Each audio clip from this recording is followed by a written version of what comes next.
All right, it's 12:02 on a Wednesday afternoon. Thank you very much for joining us. It is the Oil Stream brought to you by Boston Pizza, and we are actually at Boston Pizza today in St. Albert, the Grenier Place location. It is the south location, 200 St. Albert Road. Tommy's mom and dad just rolled in. VR and Corey B are here. Hey, the Prolux Lighting boys are here. That's right. So yeah, nice little turnout. I got some Thai chicken bites on the way as well. Very much looking forward to that. And the BP crew's awesome. Yeah, they're an awesome crew here. Rob's here. The Summit crew. Yeah, this is awesome. Yeah, no, Tara, I like it. My dad. Yeah, there he is. He's waving hello. over. They're going to sit right in front of us. I love it. My mom. I love it. My babies. And Dusty's my big baby. And it's still snowing out.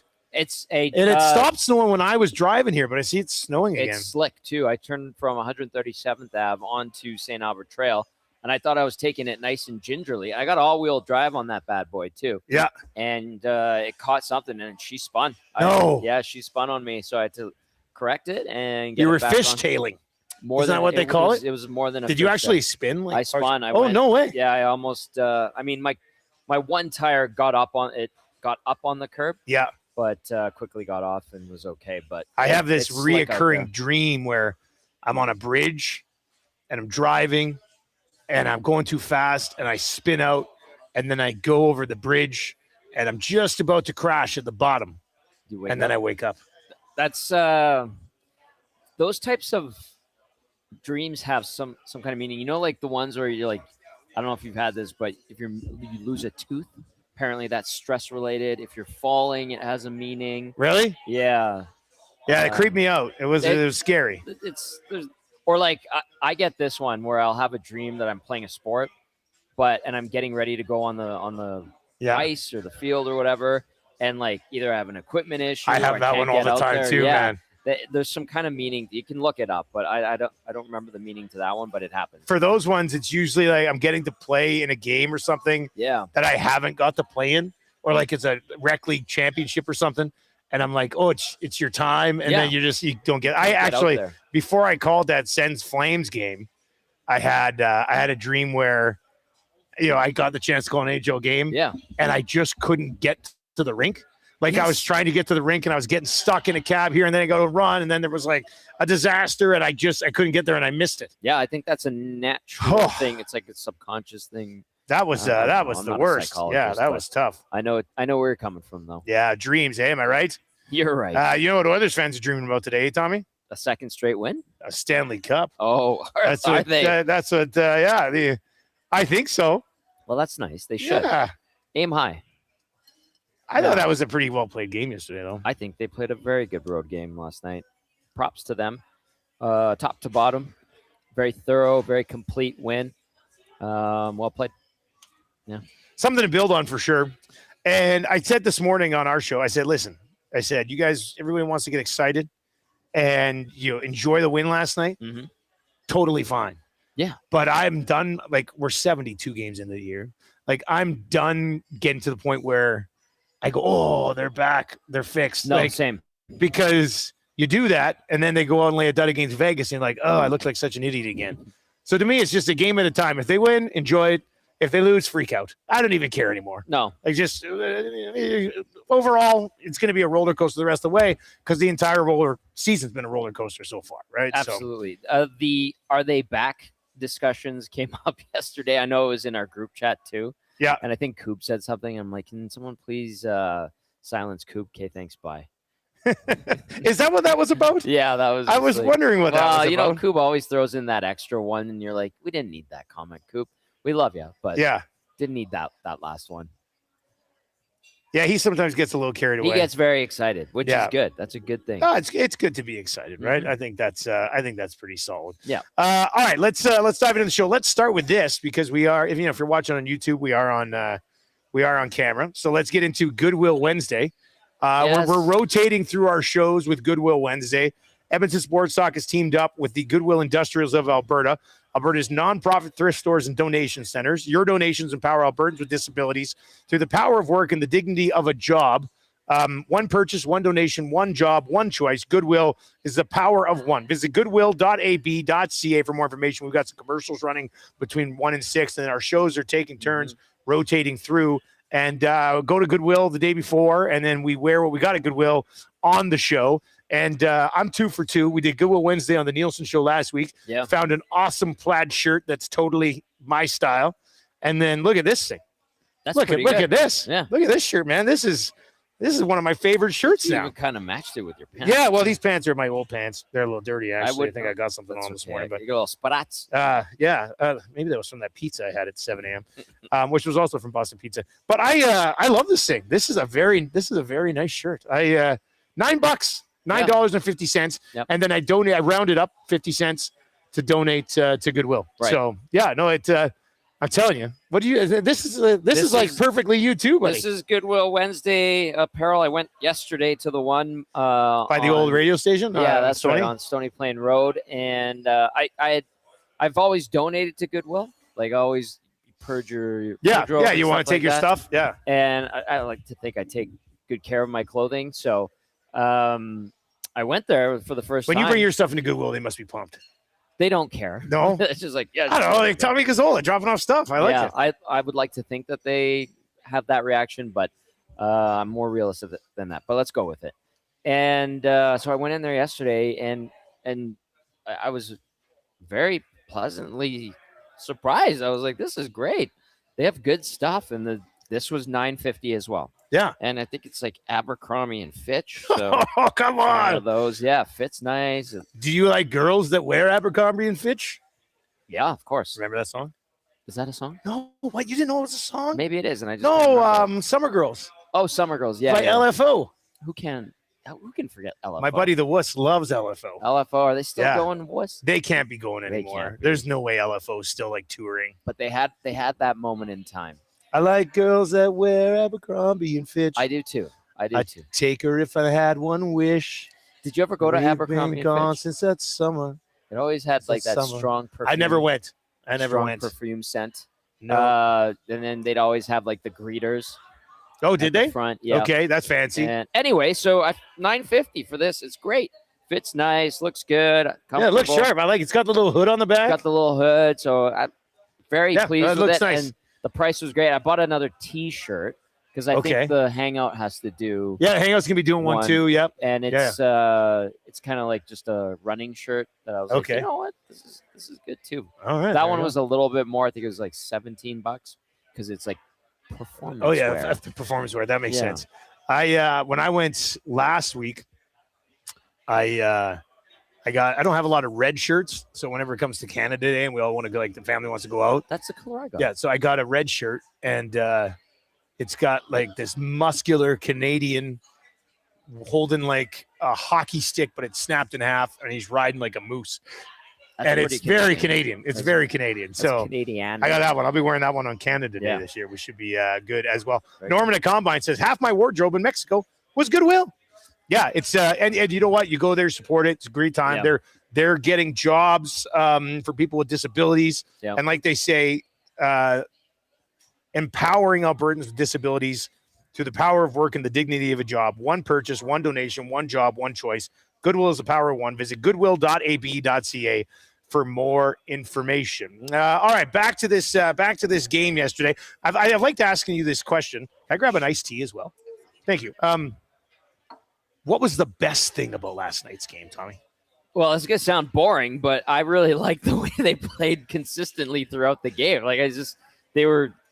Yeah, but we don't get to say that about them very often, so it's like a valid answer. I know, and it wasn't like entertainment value or anything like that I appreciated. It was the fact that they were good from the start to the finish. They responded well to Utah's goals, and it was professional, I would say. A professional road win. Mature. Stoff must have tweeted that after.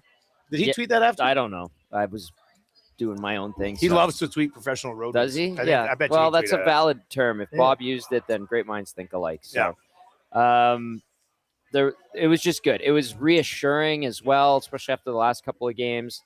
Good bounce back. So, I think at the end of the day, myself am encouraged by that performance, that they still have it and they can, not dig themselves out of a little spinoff, but They spun out a little bit the last couple games, like I did on St. Albert Trail 137, and they totally redeemed themselves and got back on track. It's nice, and there's a lot of positives that we can discuss coming out of that game for sure. But I'd like to ask you, if you are watching on YouTube right now, first, if you're watching on YouTube, hammer the thumbs up for us. Or if you're listening on TuneIn or iHeart, you can text us 780-218-9099. What was your best thing? What was your favorite thing about that game last night? Paulie Deuce texts in and says, what time are you guys at BP's until? I was hoping to head over there for lunch, but I can't get away from work because someone else's mistake has become my emergency. That sucks. That's the worst. Like, what are you, in a position of management or something? Like, congratulations, but sucks to have to do that. But we're going to be here until 1. We'll be on the air until 1. And I'm on kid duty today, so I got to jet right after. Ooh. But let's see. Big Dave says, if they go on a 5-game heater, I'd consider saying they're back. But at this point, I don't even know if that is enough. And I understand that sentiment. And I'm at the point, too, because I can't remember who had the comment yesterday, because Jari came up and his performance as we watched the second goal go in by Lawson Krause. That was a tough bounce. He could have played it better. But look at these. I'm not blaming him for the first one. That one was a freaky pinball, ping pong kind of shot. That looks so good. You can have one if you wish. No, I'll get something else. Thai chicken bites are always rock solid. The first goal in Jari, if anybody was blaming him for that, I mean, that's a tough one. It bounced off 2 guys over you.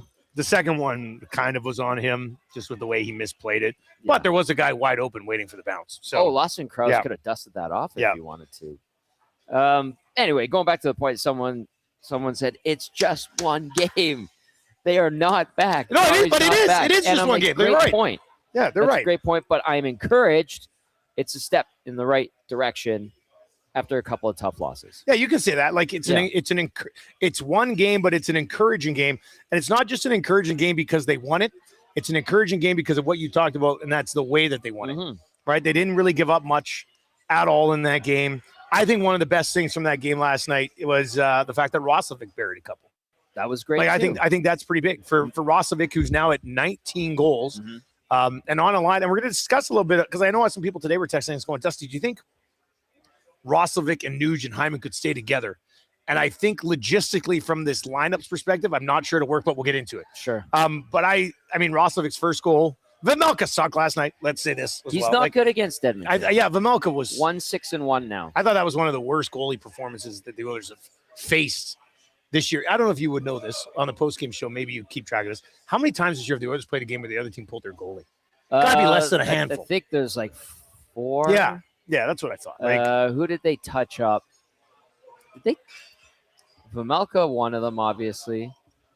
There has to be more than that, but it's not like it's happening all the time. 3 or 4. No, it hasn't happened. Has not happened a lot. Vejmelka's numbers versus Edmonton, like just going into that from last night in the game log really, really quickly. His GAA, he was 1-5-1, and this goes back to his time as against the Oil.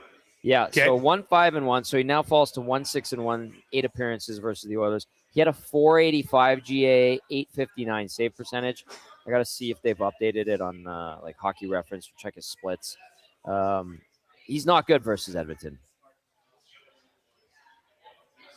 career-wise.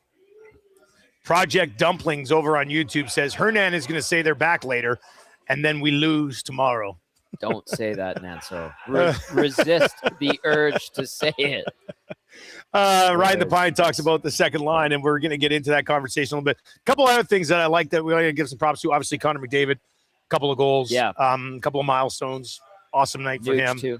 Ryan Nugent-Hopkins hitting a milestone. The Matty Savoy shorthanded goal. That was all him. Probably my favorite thing of the night. Go ahead. What do you got there? Vejmelka, 851.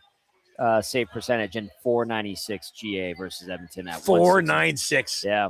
Jeez, that's not good against That's him. awful. So I guess what you could say is versus the Oilers, he was on brand last night. That's basically very much so on what brand. you expect. You know what? Which is good news if they have to face these guys. Let's say in the second round of playoffs or something like that. I mean, it's nice to know that you own Vejmelka, who's second in the league in wins so far this season. You got his number a little bit. And no disrespect to Vitek Vanacek, who won a cup last year. With you're not that guy, bro. Sorry. And the other thing too, real quick, the Utah and Mammoth are a good team. They are a good team. Yeah. It was a good win for the Oilers last night. And the Matty Savoy thing, so he had a good scoring chance. Yep. And then moments later, he puts one in the back of the net. Good feed from Bush. Bush was also really good last night. Yep. Look at me, I'm pointing at you with tied chicken bites. Bush was good last night. Respect Bush's game last night. I thought he was really good, but Savoy it's like every 3 games he does something where I just like him more and more. He's good. He's a good player, and I am very encouraged with his trajectory, how he is getting better, at what time of year he's getting better. The fact that he's not popping off and having a 50-point rookie season, as opposed to he's just built. What is he going to have? 30-something points? He's going to be in the 30s. Yeah. I think next year. Maybe 15 goals. Next year could be a 50. He avoids that sophomore slump, continues to build, and then has a 50-point season. And then the next year, maybe 60, and then maybe at some point 70. And then we're looking at that trade and going, as we did a couple weeks ago, saying, yep, that was a good deal for both sides, and that's fine. All right, we'll continue with that conversation on the lines as well. But let's dive into your Popeyes spicy headlines. This is the first time I've connected to this when we've been on location, so I can change all the graphics. Oh, being on the road. I see. Right, it's kind of nice. You got the whole setup. I got the whole setup here, so it's nice. Let's dive into your Popeyes spicy headlines. If you can't make it to BP's in St. Albert today, you want to grab a bite to eat. 3-piece bone-in chicken available, just $8 at all Popeyes locations. 2 more goals for Roslovic. He's at 19. Yeah. We were talking about with Noodles this morning. We were talking about on the show a little bit today. I heard. What do you think the next thing looks like for Roslovic?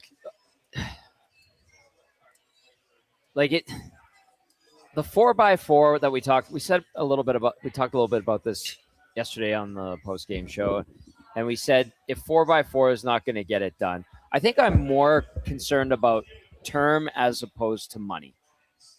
You know what I mean? As long as the money's not stupid. Right. Now, what would you say if they're Roslovic signed 3 years, $7 million? Then I'd rather stomach that than 7x7 for Jake Wallman. Geez. I mean, yes, undoubtedly. 3 years, $7 million. I would still. I don't think it will be that, but I was just trying to. That I'd be like, hey, that's a bit steep. If it's in the 5 to 5.5 range, okay.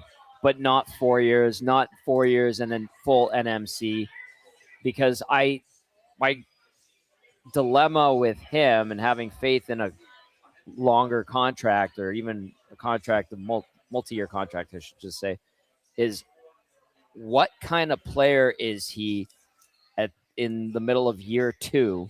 Yeah. And is he consistent? Does he? Well, and he's never performed in the playoffs, and that's a huge thing too. You definitely got to get a look at the playoffs. What's the rush to sign him if we don't know what he's going to do in the playoffs? Because if this is the window, you need guys who show up in the regular season and then elevate their game in the postseason if you actually want to win a Stanley Cup. I think it was the last couple of years. It was Noodles, I think, this morning that kind of said, was it Noodles? It must have been Noodles. Basically said this is kind of maybe his last big deal. Shoggy said that. Oh, it was Shoggy. Yeah, I forgot what Shoggy. Yeah, it was Shoggy. Said this was his last big deal. He's 29. He wants to hit one out of the park. So he's going to probably try to milk as much money as he has. Changed agents since last year's debacle. It didn't work last year. So there will probably be. Oh, and by the way, shout out to Roslovic. He did that comedy bit with Capital GMC Buick with Adam over there. Yeah. And it was hilarious. It was on our Instagram account yesterday. If you haven't seen it, you should probably check it out. Well done. Both of them kind of deadpan funny. It was good. So if you're Roslovic, what if the Oilers came to you before the playoffs and said, well, let's just say this. They come to you before the playoffs and probably sell you a little bit short of what you're wanting and just say, we'll give you $16 million over 4 years to stay here. If you're Roslovic, do you say $16 million, thank you, or do you go into free agency? And remember, you just went through free agency, and in the rare scenario, nobody wanted to match your price. Usually for most free agents, there's one team that wants to match your price or can get something close enough to get it done. Mm-hmm. He just went through this last year, and nobody wanted him at the number or even close to the number he was looking at. So does that free agency PTSD still hit you enough that they put $16 million on the table in front of you? You go, boom, I'll take it. Listen, I've never negotiated an NHL contract before, but I would imagine you would be okay, let me think about it. And then you go and you see what else might be out there. having it in your back pocket. I'm sure the Oilers would give him a timeline. And then if you don't get a good feel from the market and you have that free agency PTSD from the year prior, you say, all right, I'll come back to that and I'll take it. Because you have that sitting there. And I know you don't want to make them wait too much because they need to make decisions as well. UFA class is not great next season or this coming off season. I would have that as the base, and then I would take a look around and see if you could hit one out of the park, so to speak, with him. A couple of your thoughts on this, and you can text us at 780-218-9999, 780-218-9999. Troll says, I'm in the camp of wanting to see how he plays in the playoffs before I'd sign him. Yeah. That's why, I mean, if you're Roslovic and they say, here, 16 mil, you've never had success in the playoffs. Yep. If you go into the playoffs and become invisible, he's played 45 playoff games, I think, 3 goals. If you go into the playoffs again and become invisible, the Oilers might be taking that 16 million off the table. That's true. Right? So that's why I think a pre-playoffs number, that might be reasonable. If he goes into the playoffs and scores 6 goals in 2.5, 3 rounds, then he's going to be able to go, I want 5x5 type of thing. Right? So yeah, I think there's like something to weigh on. Yeah, but the Oilers don't negotiate. Like, tell me a contract that they signed recently that you actually think a player was asking. Wallman was asking for more than $7 million in 7 years and a full no movement clause. Yeah, that one was like even Frederickson. What were they just threatening? Right? They're like, somebody else is going to give him 7, and the others like, we'll give you 8 and a full no move. Yeah. Like I know it sounds ridiculous, but I don't even know how much these guys negotiate. I think they're still so desperate to get players to come here that they're just like. They're overzealous. They're just like, okay, what's your number? We can do that. Yeah, Done. I think that's fair. Because I can't think of an example where they like even I love the Podkolzin contract. Sure. But if you're Podkolzin and you did what you did last year, you're getting $3 million. You probably asked for like $3 million. You got like 2.9. Yeah. So that's what I worry about with free agency kind of looming here, that they just get desperate and screw up again. Nolan from St. Albert texts in, says Bowman signing Roslovic after disappointing action in the playoffs would be very Bowman move. Yeah, you don't want that. Eden is in and says, hey, boys, here's a novel idea for the Roslovic contract. Don't give him a bloody no movement and no trade clause. I don't know if I live in a world where we see the others do that. Like, yeah, it's crazy. Okay, BP Tony, thanks for the pizza yesterday. Boys loved it, and then the crew on the morning show. I hated that a little bit too. It was fantastic. BP Tony says, Stauffer off season. He is signing Dickinson 5.57 years, Murphy 4.56 years, Roslovic 5.56 years, and hire Brian Lund. Yeah, that sounds about right, BP Tony. Although those contract numbers do seem kind of oily. Like that seems something the others could maybe get their hands on. I guess. Don't worry, I'm gonna hear about it from Bob when he gets back to town. You guys talk about me on your show again? Yes, text come in, Bob. Yeah, exactly. That's I think he just likes the attention. No, not Bob. All right, so we'll see what happens with Roslovic. Now over on the Nasty Chat on YouTube, where the Statue Boss Productions said, I'd honestly move on from Roslovic no matter what. No matter your what. Your thoughts on that? Yeah, I understand where Statue Boss Productions is coming from because I'd like him. I said yesterday, and he's going to score 20 goals. He's a good NHL player, and contending teams and ones that eventually win the Stanley Cup have, as we've seen firsthand, have a lot of good NHL players top to bottom on the roster. Very minimal tweeners, very minimal rookies. And I think he's a very good NHL player. But I wouldn't like be on my knees to keep him, praying and beg, please stick around, please stick around.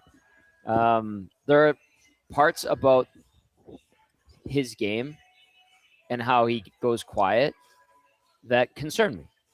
And that has happened this year too. And we've witnessed it. And he's come as advertised. It was Portsline that brought it up when he signed here. And to me, I wouldn't go out of my way and be jumping at the opportunity just to sign him because he's had a good show me season. What did Portsline say? What was he said that when he's on, Oh, he laid out his what you're happens. enamored with him, and then he goes away, and you're like, "What's he doing out there? I haven't noticed him do anything positive in a while." And we have seen both sides of that. Yeah, that's true. And he nailed it. Portsline's a great hockey writer and covers the game and analyzes it very well. And Roslovic has come as advertised. And I personally, and I feel like there are others out there who are the same way, are a little bit leery of guys in their contract years who go and have an awesome season because then they get that ticket and their game, they get into coast mode. I'm gonna put a name out there who did exactly that, and I love this guy, Zach Kassian. Zach Kassian fought to keep his NHL career got the deal alive, got the deal, and he did an amazing job. He was a great guy, got the deal. I know people say, well, he got hurt a couple of times. He did. I fully acknowledge that, but he went into coast mode, and then by the end of it, they had to get rid of him. And then in Phoenix, when he was with the Coyotes, they had to get rid of him. You know what? I'm just trying to put myself in the shoes of somebody. So you're in a contract year, and you're like, if I can light it up this year, I could set myself up for life. Which is and great. then you do it, you get the deal. I almost think it's like natural human instinct to kind of let up after that. I know, but the like, good ones. I know. I don't. Yeah, do that. and I don't want to give them excuse for it, but I'm trying to think if I was in that spot. You get comfortable. And somebody was just like, hey, man, you've been really good at your career for 10 years. Here's $6 million a year. I do think I would lose my motivation a little bit to try to grind for that next deal when I've got bank, bro. And I know you should. Excellent use of you've got bank, bro. Yeah. Cashing necks or cashing checks and breaking necks. That's right. Yeah. But it shouldn't be that way. It shouldn't be because you're still trying to win a Stanley Cup. Yeah. Right? That's a little bit different, I guess. Troll is in and says Kovalev and Semin were experts of the contract year. Yeah, Kovalev was an absolute genius his entire career. Know. That guy, if you're looking at top 10 most skilled hockey players of all time, Kovalev's in that. He's in that mix. He toyed with the game. He was when ridiculous. He wanted to, yeah. If that guy had a bit of a better motor, like imagine him going 100% all the time. Oh, he could have been an all-time great. Would have been nuts. Yeah. All right, 780-218-9999. Those are your Popeyes spicy headlines. We're going to dive into the numbers game for Play Alberta. Play Alberta, title sponsor of everything we do here at Edmonton Sports Talk. Download the Play Alberta app today. Casino, lottery, and sports all in one app. What you play with in Alberta stays in Alberta as well. Go to playalberta.ca, click on EST specials, and you'll see what we load up every single day. And, of course, for every single Oilers game. Oilers have 10 games left now? 10 games left. In the 11, I said I thought they'd go 6-4-1. What do you think of their last 10 games, and what's the goalie split? I swear, like, I'm happy that Jari had the performance that he did and the outcome, but I'm not getting too excited about it. I still think you go right back to Ingram. It's better than the other side of the conversation. Well, yeah, my God, you still can't play him. So we're doing just goalie split, or do you think record too? Both. Okay. Let's do both. So tomorrow you got to win against Vegas. You're going to get a good game from them. I do think Edmonton plays Vegas well generally and will win that game. I don't know. So that's one. Yeah, I'll give them one there. Okay. Anaheim could go either way. I'll go OTL. Okay. I'll go win against Seattle next Tuesday. Okay. Then we go to Chicago. You win that one against Chicago Thursday. This is shaping up pretty nicely, Tommy. And then I think you might be basing this on last year's team. I think you're going to drop a Vegas game. Okay, in regulation? Yeah, so go that Saturday the 4th, because I said they're going to win the one tomorrow. Yeah. Maybe they drop that one. Split the back-to-backs? Split the back-to-back. Okay. You're going to beat the Kings. You're going to lose to the Avalanche, sorry. And you're going to beat the Canucks. So that's what do we 5-4-1. 5-4-1. That's not bad. Yeah. I could see them losing to the Kings. I don't know why. I don't like that, but I understand. I don't know. That's going to be a huge game for the Kings. Yes. I mean, if the Oilers go like you said they go in the first part of this 10-game stretch, they're going to be pretty comfortable. Could be a huge game against the Kings. If you get 2 wins against the Golden Knights, man, like If you beat the Golden Knights twice, you're locking up second. Yeah. Right? I mean, You're out point up on them right now. If you can take 4 and not give them any, that's probably going to lock that up, I think. Then this Anaheim, I feel like I want to give Anaheim more credit than some people or most people. I said they would be plucky this year. I said they would. Yeah, right at the beginning of the year you did. Yeah, I didn't that's think true. they would be first in the division. I didn't think the division would suck this much either. But here we are, pillow fight, as McDavid put it. Well done, Gene, using that in his opening yesterday. I like the text messages we got in today that said the Oilers did it for Coop yesterday. That's the T-shirt, right? I know. That's a great. Got that that's a great thing. machine. We got a T-shirt press now at the office. Do it for Coop. I think that's just like a nice, like dark blue T-shirt with white words or orange words. It would be. I don't know if we could do this, but put Oilers logos as the O's. No, we couldn't do that. Okay, oil drops. No, they would. No, they probably come at us for that too. They might come at us for this. Well, they come at people for everything, so. But I like that idea of like making a do it for Coop a thing. I know. Yeah, and he's like he's our nation's coach. Yes, he's the country's coach. Right? It's like when you had a Captain Canada, he's Coach Canada. That's what John Cooper is. Good man. All right, so I think people really liked Hyman, Nuge, and Roslovic last. Okay. Is there a world where you start the playoffs and Leon's back, that line stays together? If you put Leon and Connor together. And leave Savoy with them? Yeah. And play Podkolzin in with Dickinson and Kapanen? Sure. I guess you could do that. That seems like the easy solution. Or you could leave Podkolzin in with Leon and Connor and play Savoy with Dickinson. I would rather leave Savoy there. I like him. I'm very biased on Matt Savoy. Maybe it would matter on the matchup. Like, which team are you getting? If it's a bigger physical team, then you throw Podkolzin with those two. If you're deciding to keep those two together. And that line with Roslovic, Hyman, Nugent Hopkins. But if it's a skilled matchup, then I'd leave Savoy up there on the nuclear line, quote unquote.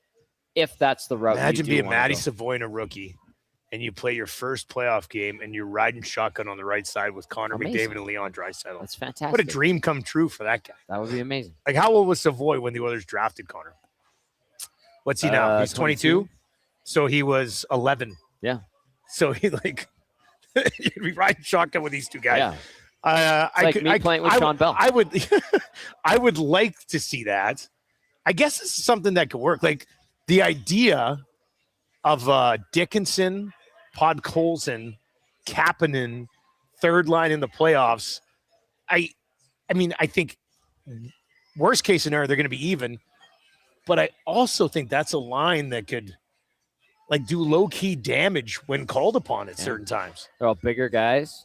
And I don't really care about the fourth line after that, but I mean that's a pretty solid top 9 if you can make that work. NHL guys. So yeah. I guess that maybe is something that they could do. There's still a bit of flex. All right, 780-218-9999, 780-218-9999. We'll do that. Lots of text messages to get to as well. There's one text earlier in the show that Bones texted in. What up, Bones? Bones texted in early and says, hey, did you guys hear on Wyshynski and Merrick's podcast that they talked about Shesterkin being on the Oilers' radar? Have you heard about this at all? No. How do you pull that off? What's that deal look like? 11 mil. It's like 11 Is it 11 mil? Yeah. How do you do it? It sounds wonderful. Yeah. How do you do it? You're moving Nurse out somehow, obviously. Find a way to dump Jari somewhere, obviously. Well, Jari would have to kind of get pawned off back the other way. Yeah. Stan would have to throw in a little something. What a deal, man. What a deal. Jari would have to go. I mean, that's kind of, those boys are probably just speculating. Bones, you can correct me if I'm wrong. Did Merrick say, I'm hearing that the Oilers are looking into, I'm assuming it's probably more, what if the Oilers looked into that sounds like a what if. That sounds wonderful. Seems what if-ish. Now, Merrick with is it the something big, or what was he hinting at? Darnell Nurse stuff at the deadline. RCN does climb in and say, Jesus, that wasn't serious. Okay, good. Spitballing. Bones, don't do that to us. Merrick was, I think, what he was saying was not crazy at the deadline, but This sounds like what if territory. Here's what it would be: Ike Howard and Jari for Shesterkin. Okay, And you no fit problem. that extra cap space in there. Yeah, no problem. Maybe that's what it ends up being. I mean, Chris Drury is crazy. I mean, he is a psycho. Yeah. I would not have faith in that guy refixing the New York Islanders. No, but he's got Jimmy Dolan, his trust, and that's huge. Haji texts in and says, they also talked about monkeys flying out of their butts. That's that a makes great Wayne's World yeah. reference. Yeah. Yeah. And monkey will fly out of my butt. Yeah. All right. 780-218-9999 is where you can get in. Gord over in the nasty chat says, Wallman and Jari for Shesterkin. Let's go. You know, I'll just throw this out there. The money works. The money works. The money works. You got to get him to no. He's got to waive the no move. Both guys. Yeah. Wallman. Jari came with a no move too. Is that still a thing? I didn't know that Wallman's no move is already kicked in because they upgraded it when they signed him for this year's contract. I thought there was like a low key way they could get out of it. Hey man, you want to get traded? Doesn't look like it. Paulie Deuce is in and says, I really liked the bench management last night. I would have liked to have seen Roslovic out when Utah had that empty net for a chance at a Hattie. Otherwise, I really liked the lines. McDavid and Savoy looked great together. Yep. We had an interesting theory that was thrown in on the Nielsen show this morning. Let me run this one by you, Tommy. I can't remember when we talked about it. I don't know if you would have heard it or not. But they mixed up the D pairings in practice on Monday to just get people to stop talking about the McDavid and Cooper stuff. I wondered about that when you guys were talking about it. I know there have been regimes in the past that would be annoyed / concerned with the outside noise, and they would try to do something like that. Throw a little fake out at you. This regime, I know Jeff Jackson does not like anything getting out, and they have their mouthpiece that has sprinkles tidbits out there. So I'm not saying it would be crazy. I'm saying that possibly. I would add this to that conversation. That theory makes more sense than anything else I could come up with. Yeah, because for them going back to Wallman and Bush and then Nurse and Ekholm. Yeah, those pairings for some reason, right? Silly. Because why would you practice like that if you weren't going to play like it anyway? Yeah, doesn't make sense. Playing Wallman and Bush together again doesn't really make sense. Moving Ekholm over to the right side, where we last saw him was in the playoffs last year. They come back from injury, but did not look good. No, like nothing about it made sense. So part of me does have time to think they were like, oh, God, people got to stop talking about this. Let's do something ridiculous on the back end. And mission accomplished. Like, I low-key respect the move. Little sleight of hand. Yeah, I think it's, hey, what's over here when you're hiding the cards from the card trick? That's right. On this side. I wanted to be like, no, they didn't. Why would they do that? And then I thought about it more, and I was like, oh, yeah, I remember when so-and-so used to do that. And so-and-so used to do that. And this could be the same thing. I wouldn't put it past them. So, yeah, I think there's some potential for that being a thing. Senor Boots texts in. Why would anyone want a no-move clause in Edmonton? Have they seen it outside? I would push for a no-stay clause. It's not so much they want the no movement to stay here. They want the no movement to control what happens next. Right. Right, like that's what I would assume in 80% of the NHL markets, it's a no move to control where you go next. And you can't be sent down. You have to be on an NHL roster. You have the power. Yeah, it's a way to give the power back to the player. All right, we'll get to a few more of your text messages as we work our way through this bad boy today. What else have we not got to just yet? Okay, let me ask you this. If they play the way they did last night, what's the ceiling on this team? Because Utah's a good team. Utah's a playoff team. Yeah, this is not like they did this against the Canucks. Right. So I think they could win 2 rounds if they play like that. Yeah. But they would have to get favorable matchups. And in the Pacific, they would get favorable matchups. Yeah, and then the only other one would be Utah. Which, if they play like that, or Nashville. Well, and I'm okay with the Oilers in Nashville. Absolutely, it is a easier route to the conference final. However, sometimes the Oilers can be the easy opponent, but if they play like that, then I could see them winning a round or two. And then the buzzsaw that comes from the Central after that. But if I could reach a little bit, please do. Because my prediction all year has been conference final and then out. I will make that prediction again today when they start the playoffs and we all go. Like, I don't care if they win 8 of their next 11. My prediction come playoff time will still be win 2 rounds and then get eliminated. However, and somebody brought this up, whoever comes out of that Central is going to be coming through, I mean, possibly 2 really grueling series. Like, if Dallas has to play Minnesota and wins, and then Dallas has to play Colorado and wins, and then Dallas plays Edmonton, a team that Edmonton has beaten twice in the last 2 playoff years. Yeah. It's a massive, massive reach. But that would kind of be the recipe for all you real daydreamers on the team getting back to the Stanley Cup final. That's the path. Hey, I allowed you to reach. I'll even give you the ideal path right now. I would say I think the Kings might catch the Golden Knights for third in the division. Wow.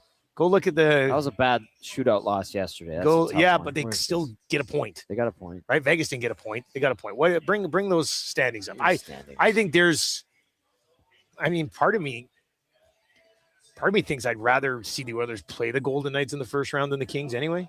I know they always beat the Kings, but there's nothing about the Golden Knights that's like overly scary. Eichel and Marner, but their goaltending sucks. It does. 74 points for LA. Right. They got a game in hand. They're 4 points back. The Golden Knights have 3 wins in their last 10. The Kings at least have points in 7 of 10. Yeah.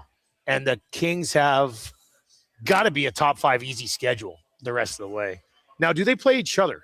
Edmonton Vegas and LA. The Kings. Let's find out. I wonder if Vegas and the Kings play each other. Here's a question. If you're listening right now or you want to chime in, who would be your ideal first-round matchup? Nope. They don't play each other the rest of the way. So they don't play each other the rest of the way. But is this the Kings schedule? This is the Kings schedule. Let me go so back. Huge game against the Preds. So the Kings wrap Canucks. And then Mammoth. That's a good game. That's a big game, important game. And then they get the Blues. This Kings team should beat the Blues. Yeah. They get the Preds, massive game. That's a big game. They get the Leafs. Then they get the Preds again. Whew. And then the Canucks, the Oilers, the Kraken, the Canucks, and the Flames again. If the Kings get there, they've earned it because their schedule is not easy. Well, the tough teams so far, are the ones they're fighting with, and then the teams that. But they get Calgary twice and Vancouver 3 times. Yeah, and Toronto. Or no, Calgary once more because St. Louis. Yeah, the bad teams are bad. The good teams they're in tough against. Yeah, so I don't know. I think there's a chance we could see Oilers Kings again. But I would say the path for the Oilers to get back would be Golden Knights first round. I think they beat them. I'm not worried about anybody in the Pacific against them. Ducks, I think they could beat. Or Mammoth. Second round playoff series, I think they win. Ducks concern me a little bit. Would you rather play Dallas or Colorado in a conference final? Dallas. Psychological advantage. Yeah, psychological advantage is a good one. Although I do like the something to prove against Colorado theory too, though. Like, go out and beat McKinnon and Makar. Can they? I don't know what their money puck number is, but the other day it was like 4% or something. Was it? For them to go on and win the Stanley Cup. Let's see here. Coach Mike says Nashville plays a lot of the Pacific down the stretch. That's interesting. I mean, I think most teams would want to play a lot of the Pacific down the stretch. Haji's asking, if the Kings meet the Oilers again, does Will Ferrell even show up this time? Hell yeah. I think Ferrell will probably get a game in. I think Bill Burr last night. That was great. At the game.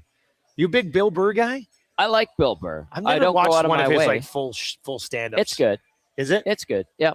Is he kind of like a Nate Bargatze where it's just like observations on like what's happening today. Yeah, he has that. And he has no problem stepping on the line, sometimes crossing it. Yeah. It's, like the sensitivities of our day and age. He will, the stupid ones, He pushes will through mock. that a little bit, right? Yeah. I'm not going to bring it up, but he's had some great clips that have come up over the last few years. The only one that I thought was hilarious was he was talking about like the WNBA and women's sports, and it's like, why are we the ones that have to watch it? You watch it too. Yeah. You're watching Real Housewives and that BS, and you're making them billionaires instead of the female athletes. Because they're the ones that are supposed to be watching the sports. That I appreciated. The way he set it up was funny.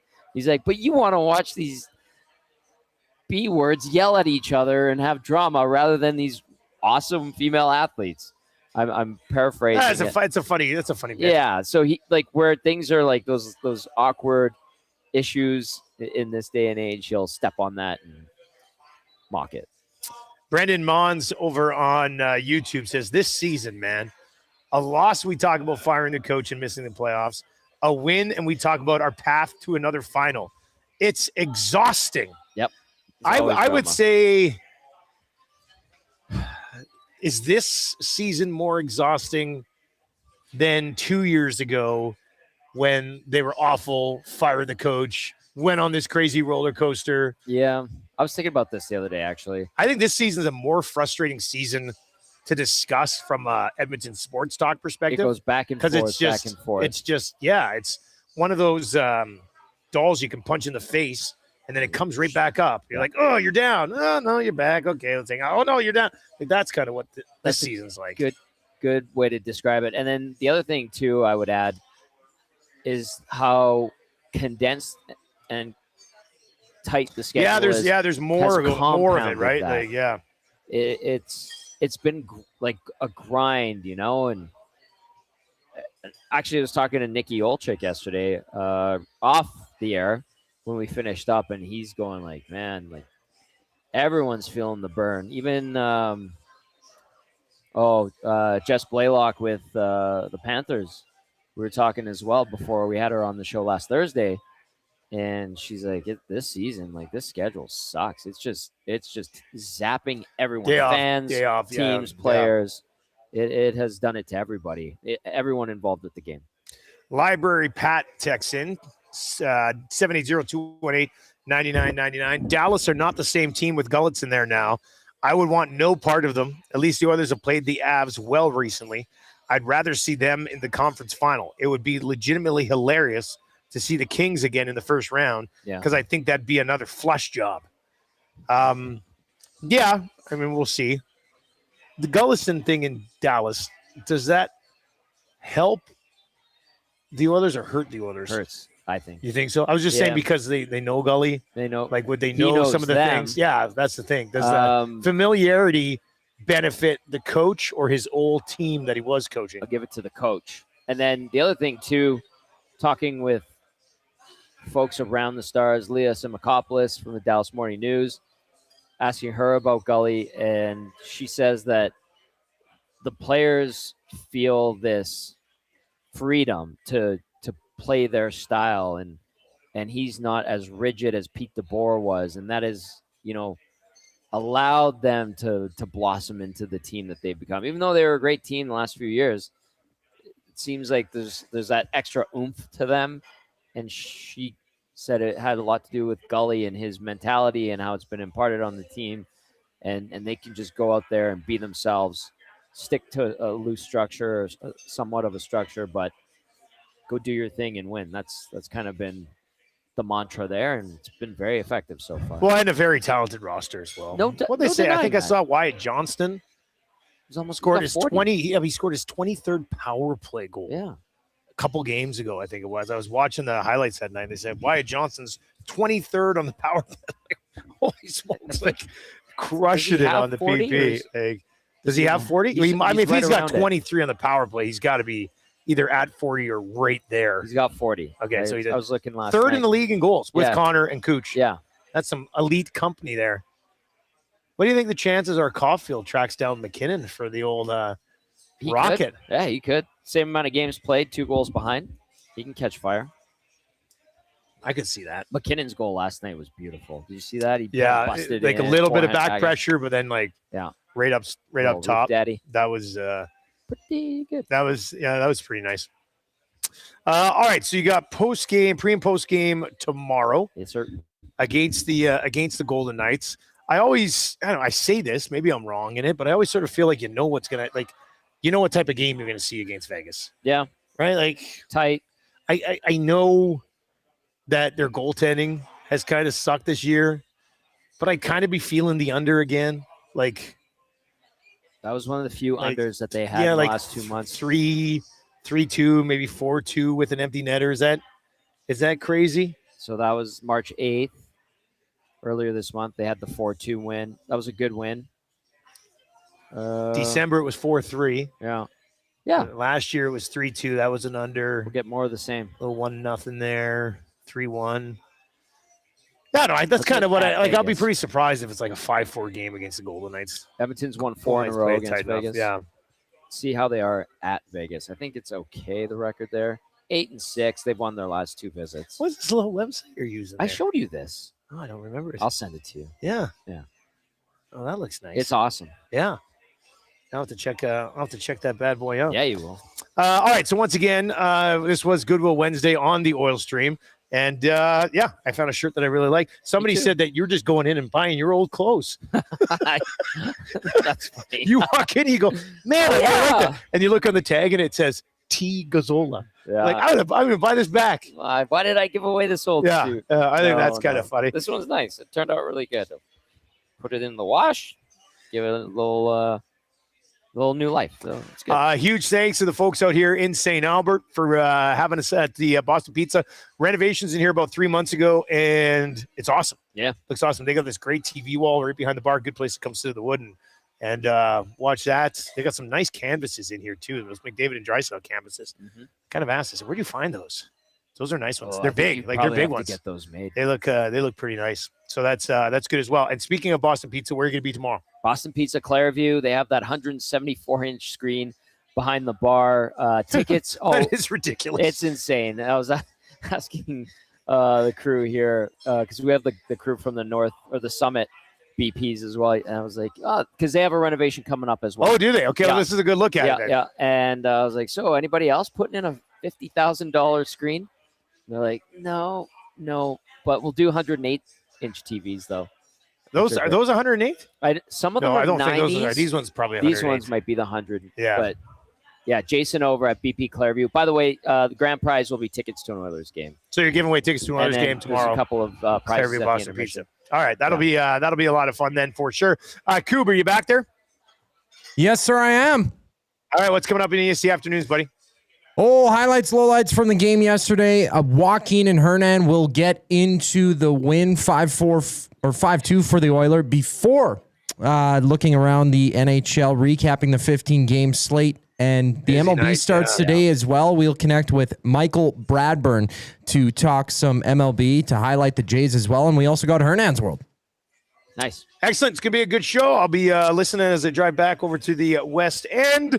That's going to do it for the Oil Stream today. As always, brought to you by our partners over at Boston Pizza. For Tom Gazzola, I'm Dustin Nielson. Thank you very much for watching. Thank you very much for listening. Stick around. Less than 5 minutes from now, we'll have EST Afternoons followed by the Reed Wilkins Show. I'll talk to you tomorrow morning, bright and early. My babies. Oh, babies. Oh, my babies. Bye, babies. Bye, Tommy's mom. All right. See you guys later.